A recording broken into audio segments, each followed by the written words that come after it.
Joining us now, James Cakmak. He is Chief Investment Officer at Clockwise Capital, and Gene Munster, Managing Partner at Deepwater Asset Management. Gene, I know you've been a little more bullish later on in the year, and I know that we're still lower than we were a few weeks ago, but my God, man, to go down 20% in like 7 trading days and back up 14% in 5 days is truly historic.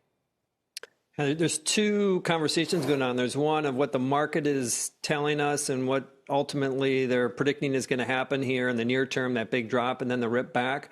And then there's a whole nother set of conversations within industry around tech and specifically about the hyperscalers, what they're seeing about their CapEx. And when I look at that pull down and that rip back, I actually think that we should have more of a rip back than what we've seen. Just in the past week, we've heard from Google, Microsoft, Amazon, 3 of the 4 mega cap. All of them have said effectively that in 2 weeks, they're going to reiterate those lofty CapEx expectations. That is the pressure point for AI traders. And so, Brian, when I think about this, I think about that pullback. I look at the noise of the market, how it's trading day to day, and I'm most encouraged by the fundamentals of at least the companies that are powering the AI trade. Yeah, this is, I think, James, the most vexing thing for a lot of, and I've talked to so many investors and traders the last couple of weeks, is that we traded basically for 2 years on the capital spending AI dreams that Gene just mentioned. We start talking about tariffs, and all of a sudden, all those dreams seem to go out the window. Stocks fell 40%, not my opinion.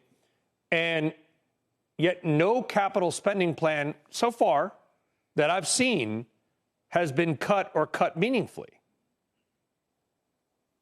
Yeah, that's right. And I think when we look at the broader markets here, you know, last time we were on your show, we said that we could potentially hit 4,800 in the S&P, and that's close to where we got last week, at least after hours.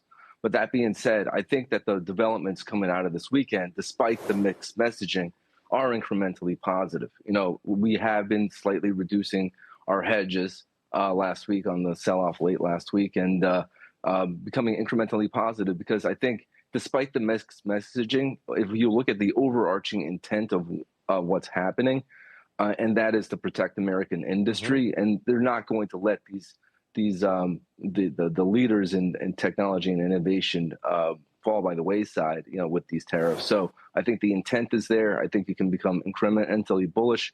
But that being said, you got a caveat, still see a lot of risks out there, but more so tail risks at this point rather than ones that are front and center.